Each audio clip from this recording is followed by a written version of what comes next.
Bonjour, je m'appelle Amy Boulet, make-up artiste depuis 7 ans. Je suis depuis toujours passionnée par l'art, je dessine et peins pour m'évader. J'ai eu l'envie d'évoluer en m'exprimant avec le maquillage. Aujourd'hui, pour le Brunch Contest, mon œuvre vous surprendra par son univers atypique et créatif. Bon visionnage.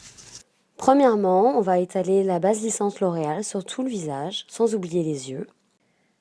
Puis, on va appliquer au pinceau le fond de teint fluide, de la même teinte que le modèle, de façon homogène, sans oublier le coup par mouvement rapide pour un résultat naturel. Puis nous allons utiliser un anti-cerne, une demi-teinte en dessous de sa carnation pour apporter de la lumière au niveau du contour des yeux, des pommettes, de l'arête du nez, de la bouche et de l'arcade sourcilière. Ensuite, nous mettons de la poudre au niveau des yeux, du visage, pour matifier et fixer le fond de teint. Enfin, on utilise un kit modeling pour intensifier les contrastes naturels du modèle et corriger la forme du visage. Ensuite, pour l'étape suivante, nous allons poser les couleurs de façon harmonieuse pour créer de la profondeur au face painting et de l'illusion, comme si son visage était une toile en 3 dimensions. Bien entendu, il ne faut pas mélanger les couleurs ensemble pour ne pas ternir le maquillage. Cette première étape va permettre de donner le ton au maquillage, tel le fond d'une peinture indispensable au rendu final. Le parti pris fut de suivre mon instinct, tout en choisissant des couleurs complémentaires et intenses, pour suivre le thème Color Clash.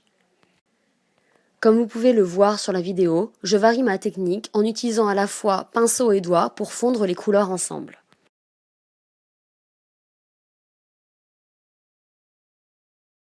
Enfin, la troisième étape sont les contrastes. On utilise donc du coup le gel Intensa Eyeliner 01 Black de L'Oréal Paris.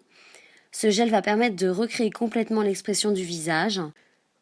Attention, ce gel doit être utilisé avec parcimonie.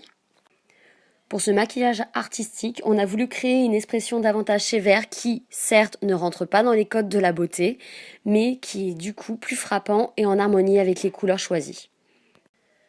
Vous aimerez ou vous détesterez, mais il ne vous laissera pas indifférent.